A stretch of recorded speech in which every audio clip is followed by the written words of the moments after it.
Welcome to the Divine Gossip Podcast. I'm your host, Mackenzie Foster, a professional psychic medium, tarot reader, and spiritual mentor, here to provide you with the next steps towards your dream reality, along with clarity and deep validation while on your spiritual journey. I have an immense passion for all things paranormal, spiritual, and of course, having some super fun chats with incredibly knowledgeable people. In each episode, we will expand our minds, ignite our inner psychics, embrace our spiritual awakening journeys, and live a super grounded, witchy life.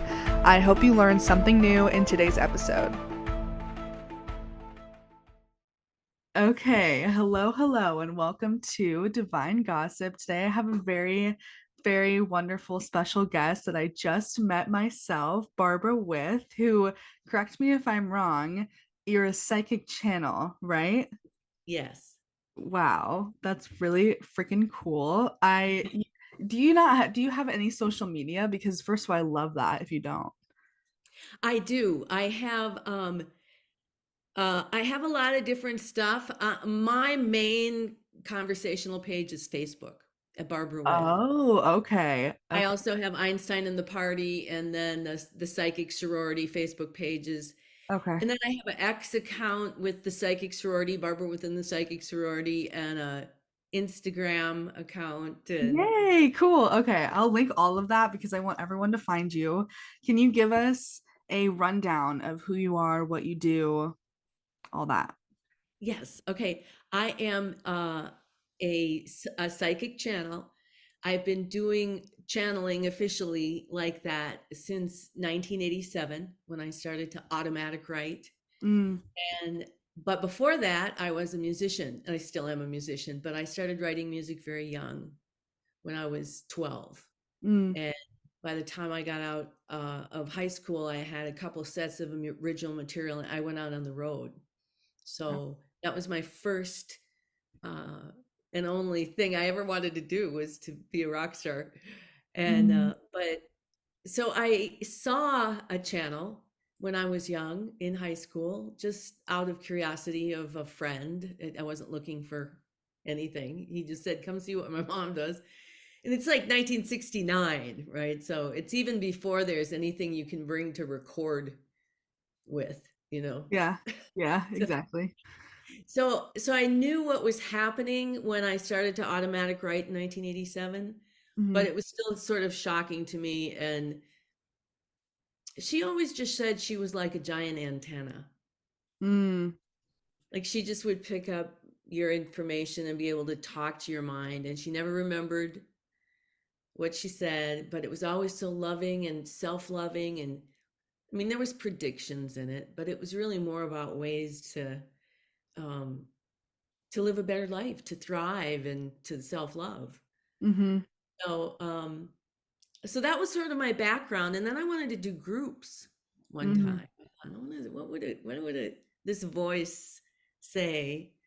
And I couldn't find anybody. But then, lo and behold, very synchronistically, Teresa came, and then Kimberly came, and well, a lot of women came, and suddenly I had my group. So I started doing that in 1993.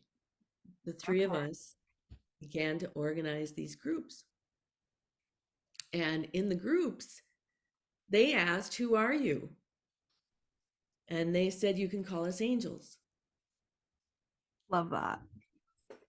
And we decided it was okay.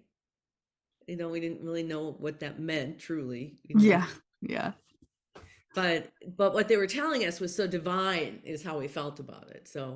Mm, So we put out our diaries in 1997. We published our book, Diaries of a Psychic Sorority, talking with the angels, how all of this started. And what the whole thing was that these angels said, well, we have this revolutionary process that we need people to test for us, humans who actually have conflict. Because what we're telling you is a revolutionary process for world peace, one person at a time, each person starting with themselves. And we mm-hmm. need people who have conflict to test it to see if it really does what we think it's going to do. Okay. And so the three of us now, of course, all these many years later, 30 plus years later, we often go, what were we thinking? What did we think was going to happen or what, it's just so it's just so amazing now when I look back on it, especially after all these years. But Yeah. so I got invited because of that book. I was invited by a paranormal tabloid in London Okay. to do a 1 year anniversary of Princess Di's death and the interview with her from beyond the grave. And I didn't even know what to think about it. I'd never done anything of the sort, but of course, let's just see what happens. And it was so phenomenal. The interview was, and the paper flew me out to New York and interviewed me, and they didn't want it, but So you channeled her? yes. Oh, wow. And it was really, I channeled both the questions and the answers in typing form. Oh, So okay. sometimes when I channel, I close my eyes and I get out of the way and I speak. Yeah. But sometimes I also type. Okay. So I did it Wow. that way. I don't know why, but Yeah. I get that because when I'm a tarot reader, so when I read tarot cards, it is a flow, and I write the readings down a lot of the times because people can order like written out readings. And when I'm typing and writing, it totally flows out just like I do when I talk. So I totally get that. So for people who don't know that are listening, can you, if you can, explain what channeling even is? I like to break it down into something real simple, like away from just what we're talking about and into the like more, for example, music. Okay. Music is channeling. So I used to describe when I was 12 years old, I said, I feel like I'm going into outer space, Mm, listening for a song that's already written, and I hear it like 8 bars at a time. mm-hmm.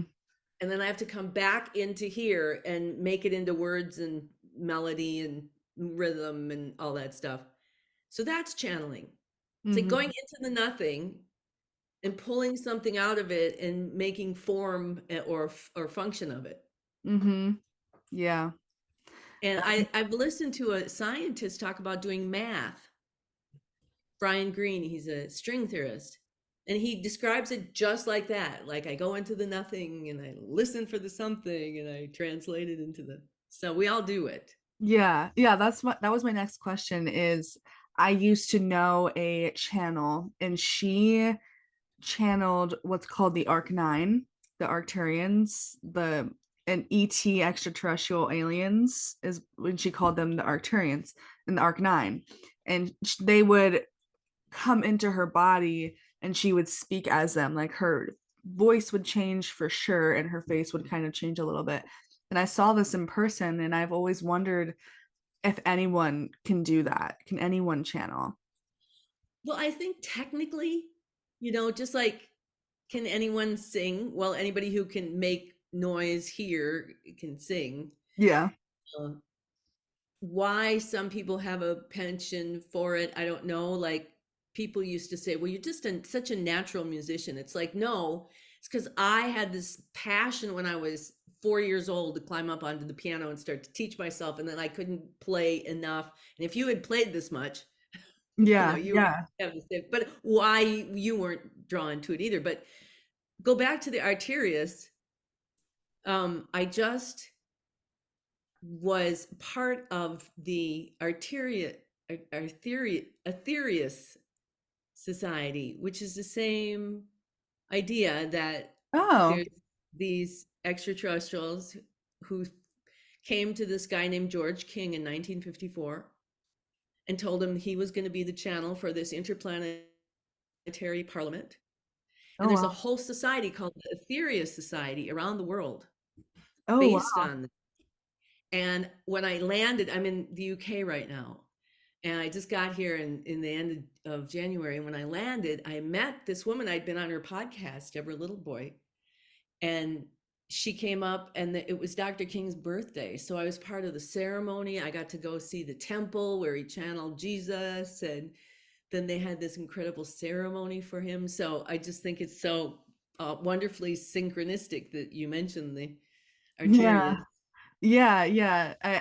I think it's so cool that, well, I guess my next question would be, so you channel Albert Einstein, right? How did that come to be? Tell us that story. Well, after I did the interview with Princess Di, and my agent and I was in New York and they didn't want it. And so she said, well, maybe there's other famous dead people who Mm, want to talk. yes. It's like, okay, so we made this list and, Kurt Cobain and Gandhi, and we were just throwing everything on the wall to see what Yeah. would stick. And I'd go to them and I'd say, and they'd go no, or here's why. And then somebody would say yes. So the next one was Nicole Brown Simpson, Okay. was OJ's murdered wife. Yes. And then, we went through it, and then it was, I think, Johnny Versace. I don't know if you Mm, remember that. He was a fashion designer who was yep. murdered. Who was really good friends of Princess Di, Mm, and then John Kennedy. And John Kennedy said to us, "You don't have to be thinking up people anymore. We're a group. We're a party. There's 12 of us, and we've prepared this manuscript for you. And we each are having a different section of culture, and he oh wow. was all about politics, and Jackie was about publishing, and Freud was about psychology, and Anwar Sadat was about disarmament, and so they all had a piece of culture. Yeah. And then he said, "So next is Albert Einstein." Wow. And I wouldn't have thought of it. I don't think he was on our list, frankly. And I mean, who doesn't love the idea of Einstein? But I was never any big Einstein freak, or like I Yeah. wasn't into science or math or anything. So, but when I decided to channel him, I decided to speak him and not type him. And as soon as I started to speak, I realized this was the voice of what I channel.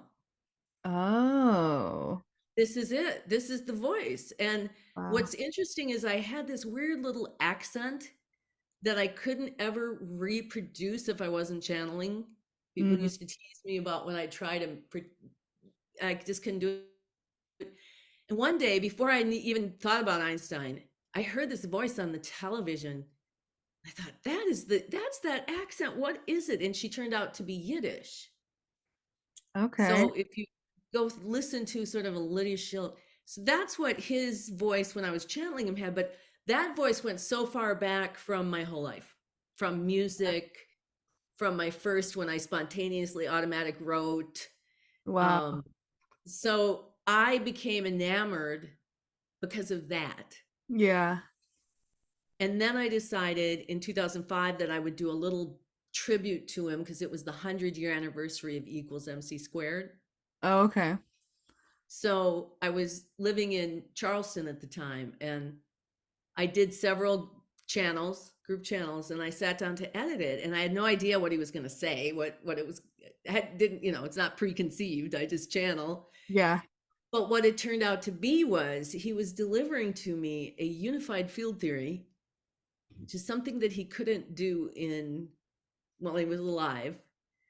And what that basically means for people is that they're still trying to find the theory that works on the very small in the same way it works on the very large. Nobody's really gotten there yet. Okay. So from Afterlife, he's decided he's going to deliver me this unified field theory. And in that unified field theory is what he called the map of human consciousness. So it's a very simple diagram, sort of these parts of us, these three human dimensions, and instructions on how to align them to what he says is compassion with a capital C, which he says is the fifth fundamental force of the universe, compassion with a Huh. capital C. The equivalent, I suppose, of God, but the way that he defines it and describes it. So he's delivering all this, and I'm blown away by these scientific definitions of compassion that are quantifiable and talking diagrams, and yeah. And so that book Yeah. took me all over the world, teaching and training conflict revolution, channeling Einstein, And then I So, put out sort of just the last one, the definitive Einstein et al., which is all the pictures, the complete walkthrough of the unified field theory, the maps of human consciousness, and then how to do conflict resolution. So wow. Wow. Okay, so why Einstein, do you think? Do you think you guys have some kind of connection? I imagine we have had to. I mean, they said in the beginning that the psychic sorority, me and Kim and Teresa, that we volunteered and were chosen Right. to start this mission. Yeah. I think that if you look at the idea that when we die, whatever we're attached to emotionally, we bring that attachment with us into the afterlife, and then it becomes a part of what makes us have to come back and have another life together. Okay, yeah, We're yeah. attached to each other. So what Einstein and many of the people actually in Party of 12 and the actual people who had been alive, Marilyn Monroe, she was a peace activist. Yeah. Anwar Sadat, he got the Peace Prize, So they all had this attachment to somehow making the world a better place. And Einstein, especially because of his equals MC squared, Mm-hmm. that led to nuclear weapons. He didn't make that happen. He wouldn't have held back the formula. Yeah, yeah. And also that in his life, he had these conversations like with Freud. They had these conversations written back and forth that were published about how do we stop war. Yeah. So what they've done to do this step-by-step instructions for world peace, one person at a time, tested on us, is the microcosm. And we Mm-hmm. found out, oh yeah, it works. Not only does it work, but it has this miraculous effect on how matter manifests. Because, as within, if we resolve these conflicts, the Mm. natural manifestation will reflect without us. So Oh, wow. um, there's all that goes on. So it's just, Yeah. Do you, so you guys have tested all of this and you've seen yes, it work. yes. And in Wow. fact, the very first fight that we had is documented in our book. It's called the Green Shirt Day, and we laugh because it just we meticulously documented the first time. Now, I had not known these women before. They were referrals to me as clients.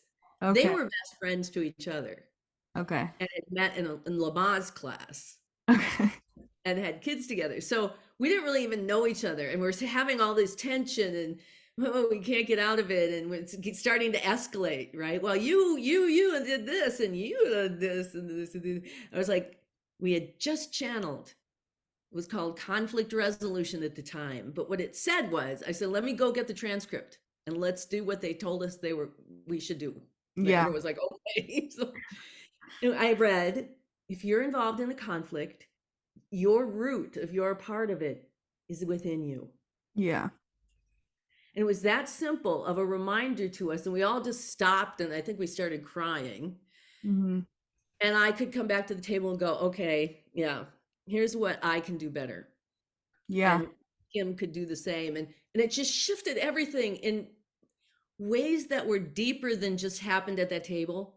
Mm-hmm. Like the shift was so profound of how we resolved it. And we were so inspired by it that we just, I don't know, we became addicted to seeing how it would work. But yeah, it Yeah. was hard work to be having conflicts together, Well, yeah. triggering each other. And then we have to kind of step aside and go, wait a minute, wait a minute. So it was really a phenomenal, and it's gone on for a long time, but I started training it officially in 1999 as a Okay. workshop facilitation, as a personal empowerment, anger management, a lot of different things, and workshops of my own, training it ever since. And it's evolved from Okay. something very simple to now Yeah. the unified field theory. So it's Wow. exciting work. So I get this a lot being a spiritual person, entrepreneur, and doing this work. I get a lot of you're just crazy and you're making it up. How do you deal with people just thinking you're crazy and making it all up? I think as I've evolved through the learning curve that we all Mhm. have to go through, those of us who have these intuitive arts, we have to go through times where people are going to think we're crazy and that we think we're crazy. And Yeah. ultimately, and especially the work that I do, is that it doesn't matter what anybody else thinks. If that is the trigger, then that's my thing thinking I'm crazy. Mm, And I can tell you, it took me a long time. It took me a long time to go from being an antenna and working with sound. That was what, when I was automatic writing, and I said, "Well, who are you?" And they said, "Well, we're sound." I was yeah. like, "Fine, that's fine. I like that." To angels, that was crazy to me. And then this and this and this and this. And now we're going into, dead people. Okay. And then famous dead people. I mean, it took Yeah. me a long time. So the more that we find that acceptance in ourselves, and sometimes, like for me anyway, right now, it's time has come. Yeah. So when you get to that place where your time has come, you're just so grateful for Yeah. every last moment you had of doubt. Yeah. Yeah. So you channel dead people. Would you call yourself a medium then? I I I don't think I actually can call Okay. myself a medium. I've been going to uh these spiritual while I'm in the UK, I'm on this world peace tour, and I've been going to these spiritualist churches, which are many here in the UK. And they have some brilliant, really what you would call a medium Yeah. that sits at the front of the church and says, can I come to you? Now, your uncle, Frank, says he Yeah. misses his green socks with his pink shoe. Yeah. That's sort of one level I think of as mediums. Yeah. They're actually just telling you story. And while I have been able to do it, I've had instances where I've been able to go, hey, do you have a blah, blah, blah? Well, here's what's going to happen, blah, blah, blah. Yeah. But I feel like my energy has been focused on something that has just a different focus. It's bigger. It is bigger. It's like you wouldn't ask Einstein, like, well, where did I leave my watch? Yeah. You know, I mean, maybe he would. Yeah. You know what I mean? Maybe. It's like you Yeah. want to know the secrets of the universe. You don't necessarily want to know, is your boyfriend coming back? But um, yeah. Yeah. Okay.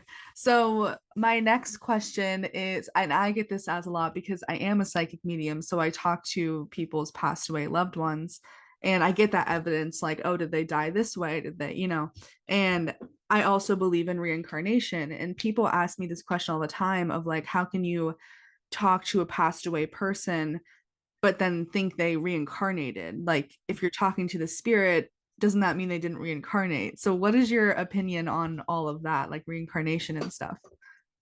Well, in our models, just to start off with the unified field theory, we call them concurrent lives. Mm-hmm. So because they're going on at the same time, they're just energetically. It's almost Yes. like if you look at the center of the planet where the source is, Mm-hmm. this gravitational wave is coming out and it's coming to the surface of the planet where you are. Where are you in the world? On the East Coast? Yeah, I'm in Virginia on the East Coast. Okay. And then, it's creating your physical body in the lens of the physical world that you're having, and the string spins back around. So this is spinning and your body is here. Well, over here, there's a different string. Still, it's in the root of who you are, but it's spinning over here and it's going up to Ireland and it's 900 and it's a different DNA space-time body, but that string spins back around. Mm, So now you have sort of this, it almost looks like one of those infinity symbols of energy of how yeah. we can pull up those past lives into bleeding through however you describe whatever that is that you're Yeah. feeling those lives. That's sort of how it happens. But I just want to tell you a quick story about when I really started to channel in 1987. I just lost a very dear friend of mine. He was an English teacher that was my mentor, and he passed away early of cancer. And I thought I could hear him after he died. Like I thought I heard him talking in my ear. Mm-hmm. And it turned out that was sort of when I started to channel. And so I started to talk to him. And in 1994, I was doing this big channeling session, and he said, I'm coming back. I'm Oh, reincarnating. And I said, don't look at me, because I was at that time. Could have yeah. been, but didn't Yeah. want to be. No, don't look at me. So he did end up coming in as his son's daughter, Okay. Faith. And she knows, she knows that she is her own grandpa, but it forced me to reconcile, what does this mean? And the answer came, well, first of all, it's also mysterious, Yeah. Yeah. isn't Oh, it? yeah. Yeah. Oh, yeah. But the answer really came in the sense that it's like seeding. It's like my past life seeds the this life. Oh, okay. And as a, it needs this component, it needs whatever, however many, three component it needs from the mother and the father, and then the soul seed. And so That there makes isn't complete absorption into it. that makes a lot of sense. Okay. Yeah, and what you were saying about kind of like the infinity symbol, do you just mean like time isn't linear? It's not like, oh, just one wave of time. It can all happen at once. Because the time that we talk about, when it's I was 20 minutes late or whatever, Yeah. is is a product of this lens that's Yeah. sitting on the surface of the earth, that we're having this, and we have to, and the lens is just a time space based reality that we have. Yeah. But outside that, in that other, the spinning string that's going in through the into the source and then up to the planet and creating this and spinning back down again and going up again, this is spinning at the speed of light squared. And time is a construct of Yeah. a of that part of the operating system. Okay. Have you ever got into reading cards? You have? Yes. How was that? Yes. Well, that was the gateway. Okay. Yeah. I had been, I think it was probably about 1978. Yes, because I was playing a gig, and there was a woman sitting behind me talking about how, look, her spirit is, traveling up to the ceiling as she's singing. I was thinking, what? Yeah. I mean, that was totally, I could understand that, but that somebody was seeing that and commenting on it, and she was a card reader. Okay. So she read my cards, and we recorded them. By then we had little flat tape recorders we could, and I listened to it later on when I had this terrible disappointment. I went to this big contest and I lost, and Hmm. so I popped it in on the way home, and it was like she was sitting in the car with me. Yeah. So then I had to get tarot cards. And here's the quick funny story. My sister Sandy gave me this deck that I still have in 1978, this deck of Aquarian, the Aquarian deck.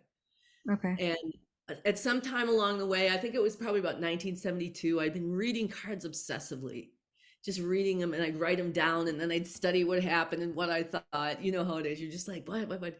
Yep. And I had broken up with this guy, and it was like, no, please tell me we're not gonna. And the cards were always like, no, no, Yeah. no, no, no, no. And then one time they said yes, and I took the whole deck and I threw them. I was in the fourth floor of on a really steep hill, sort of San Francisco style steep, and I threw the whole deck out the window because I was so pissed. It's like, Yeah. don't screw with me. And my friend went and picked up every single card. Oh, I love that. And yes, we did get back together. Then Oh we yeah. broke, Decks have their own personalities, man. It is really crazy.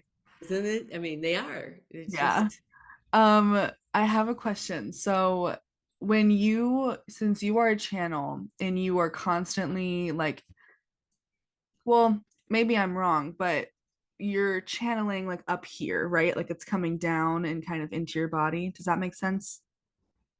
Like where how does it come into you? I feel it's the other way. Oh. Yeah, because in the model that I'm living in, Mhm. the center, the very source of everything, the void, uh, the nothingness, the whatever, is in the center of the earth. Mhm. And from there, there's a whole lot of stuff that goes on. But there's this gravitational wave that's going to be me. It's Yeah. working its way to the surface. And then here I am in the body, and I'm projecting and perceiving, and the wave keeps going. Yep. So when Einstein wants to talk, he rides that wave. Okay. He has still his wave. He doesn't have a physical body, and he doesn't want one right now because it's so much more fun and accessible to do stuff this way. Yeah. That's how. So when I close my eyes, and the first time I ever spoke to, it was that way where I didn't even know what to think was going to happen if, in this experiment I'm going to speak. But I am a singer, it doesn't, it's not. So Yeah. it was like a wave coming from the center of the earth up through me and up into the heavens. And then I could step out of the way, get my mind. Mhm. I would see my ego because my ego was saying, really, Barb? Uh-huh. Yeah. Right. Right. Okay. So I shrunk it down into this little tiny symbol of a sitting in a rocking chair and put it like way down over here. So I it could love still that. go on, Yeah. but it was just really far away. Yeah. And then I would listen. And so it made space to hear Wow. Yeah. whatever was supposed to be coming. I was just teaching one of my clients, like, because I teach my clients how to do mediumship themselves. And I teach them, like, when they're speaking to a spirit and they hear their ego coming in, trying to make sense, logical sense of it, instead of listening to their intuition, to literally push it to the side and let it sit over here. So that's crazy you said that because it makes so much sense to me. When you channel, do you find it hard to stay grounded in who you are because you constantly have other people speaking through you, if that makes sense? Um, I think that my life was constructed to be dissociative. I Mm, came from a family that was very destructive and abusive, and yep. it was a blessing in that it gave me that experience, that non-physical experience. So I think that in my life, whatever this that I'm doing was first and foremost to heal me. And so I went through many years, and someday I'll write a book on the psychology of healing from these dissociative personalities, Mm, and and a whole lifetime of what that is and how long it took me. Now I just turned 69 2 days ago. Thank you. And okay. it's taken me 60, I would say 66 years, 67 years until I got to a place where I don't feel like I'm not just siphoning through, whether it's my personalities or it's they've used me. I've certainly allowed myself to be used by many voices coming in from the other side. Yeah. And I feel now that I've created this seamless relationship that because I take such great care of myself, that not much bad can happen to me. Good. I Not, love that. yeah, and that's the key for us is to when we know ourselves, when we are taking responsibility for our own conflicts, when we're resolving them here, Yes. self-loving, then yeah, then we're in the that's all we can do. The Yeah. rest is just the manifestation of this incredible mechanism of whatever it is we are being alive, right? Yeah. So for people who are listening that want to do what you do, what would you say to them? What advice would you give them? Like if they want to channel, what would you say helps grow that gift? If anything, can you grow it? Yes, I think you can. Absolutely. I used to teach a course in I didn't call it how to channel like I do, but that is what it was.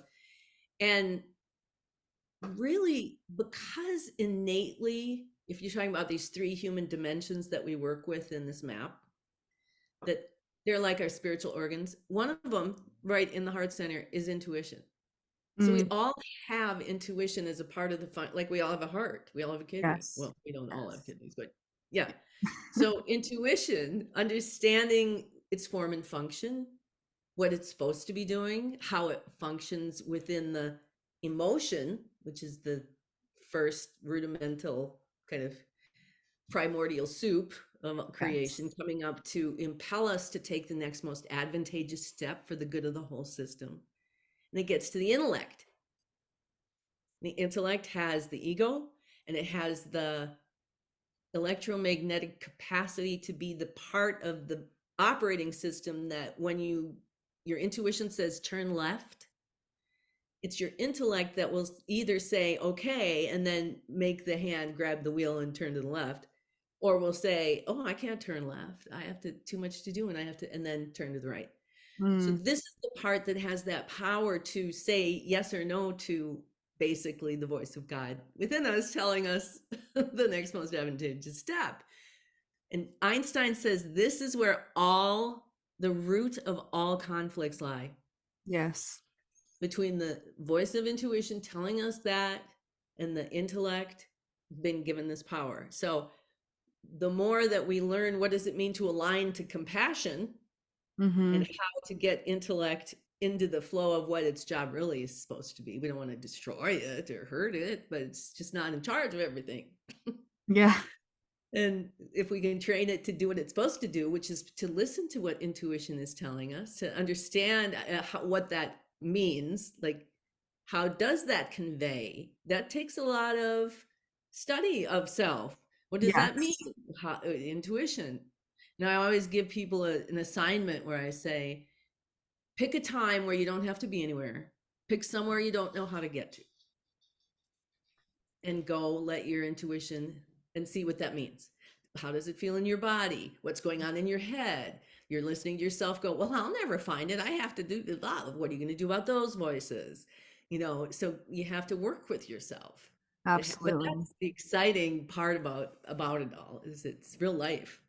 I agree that learning the difference between ego, the intellect, and intuition is I've always said this is the key to everything. If you want to be a reader, that is the key. You have to understand how your intuition speaks to you in order to listen to it. So I 1000% agree. Um, I guess I mean you kind of answered this question already, but I wanted to ask like, well, what is the most interesting thing Einstein has told you? But I mean, this whole thing is pretty freaking interesting. I know, I Is know. there any, have you ever asked him advice about like your life or did like one-on-one session with someone and he talked straight to a person, if that makes sense? Well, I think he's always talking to everybody because Yeah. that's just the way that he was. And I was at this psychic fair once years ago when I was going through some really bad stuff, but I was channeling everywhere and all over the world, but I was a mess, and I went to this psychic to see if I could get. She's like, somebody told me you channel Einstein, and I thought, why in the world would Einstein come to this rinky-dink psychic fair with rocks in Cincinnati? But now I see you, I understand. Mm-hmm. This is about you and me. Einstein wants to talk to everybody one on one. Mm-hmm. And it's just really exciting. And I think the thing that I'd like to tell people is that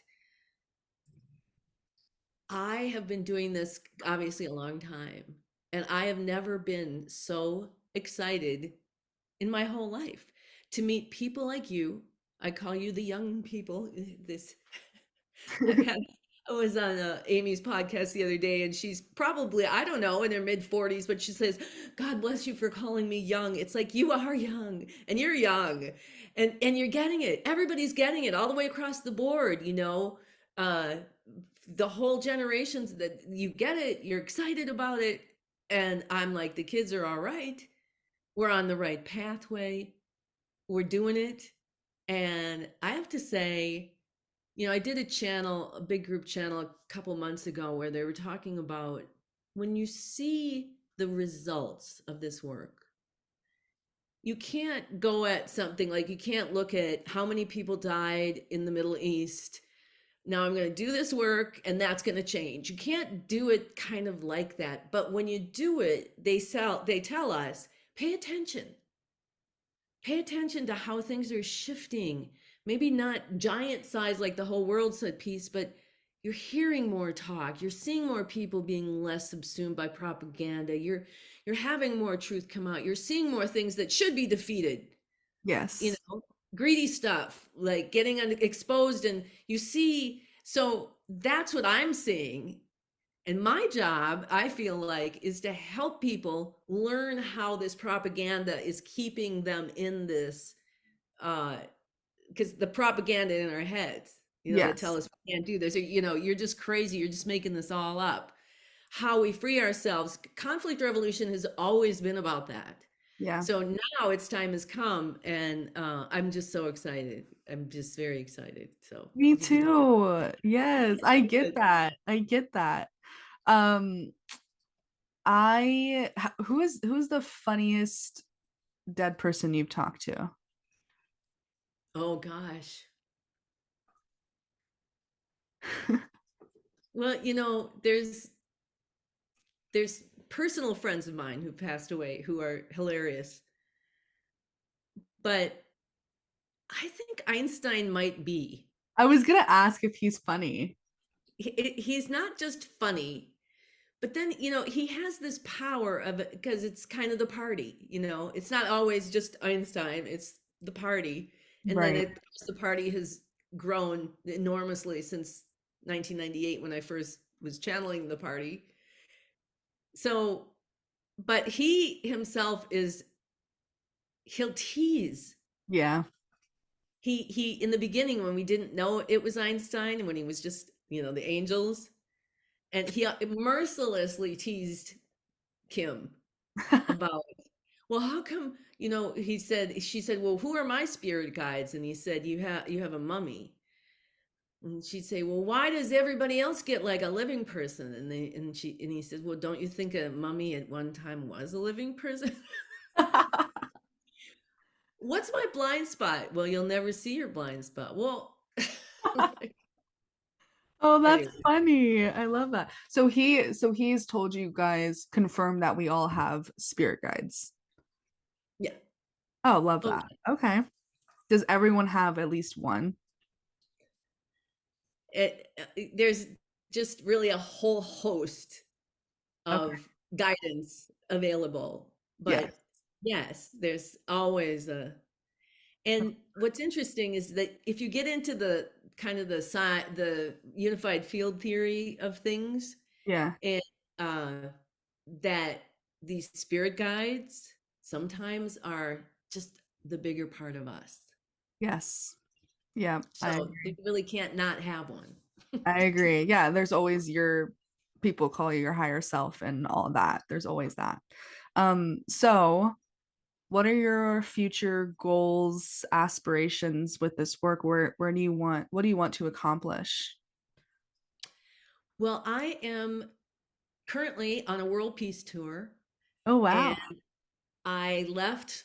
It started in last July 9th, and I've been on the road since October 15th. I left home, and I've been traveling, channeling, teaching, speaking, sometimes singing, and made my way down to Georgia, where my associate and dear friend Debbie lives. And I just flew out of there to the UK. So I'm in the UK till mid-April. And I'm traveling around and visiting spiritualist churches. I'm getting my work to people here that I want to. A man named David Icke, I'd like to get him some of my work. I'd love to get something to Russell Brand and continue to elevate these talks about, because what I say is I'm looking for the participation of the willing. So you have to Yep. be willing to want to do this thought experiment, Yeah. to take part in a worldwide nonviolent action to end the age of war. Mm, The idea is using conflict revolution. We go inside ourselves and we route out the us versus them mentality that goes on between generally the intuition and the intellect. Yes. And we align everything to compassion, and then quite naturally it begins to manifest in Mm. ways that we couldn't go at if we went right into the arena, trying to get our sister-in-law to sit down at the table and have a conversation. It's like, let's look at our sister-in-law in the mirror and take it in here and see where it's here, and then do it here, and then that naturally changes. Mm. People naturally shift. Either they disappear or they rise to the occasion or something shifts.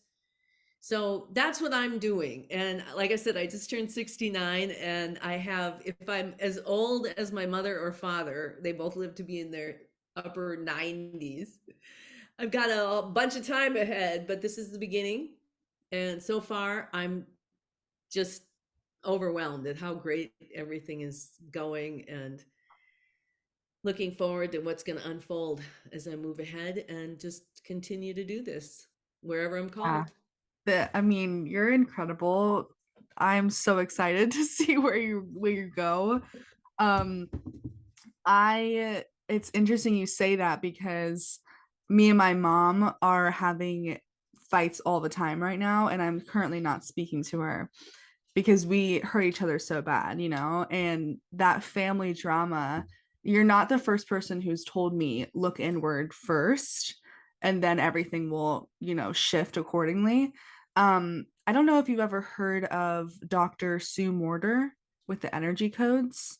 I Look, haven't. I'll email you her stuff because she literally has the same exact she's has the same exact message as you, as it's all about your energy inside. And when you look and shift that inwards, it all, makes sense outwards. And I was just thinking that because when you said sit your sister-in-law at the table and have a conversation, that's what we keep trying to do, and it's just not working. So thank you for that message. It makes a lot of sense. Well, and conflict revolution, what I love, love, love about it is that even though it's some of the hardest work to do, because you Yes. don't want to admit that you're like the worst of the things that you're sitting here focused on your mother about. You don't want to admit it. Where our ego is going to kick and scream and say, no, I'm not this or that. But the formula is simple. Is it really, your mind will go on and on and on and explain a bunch of things about what your mother does.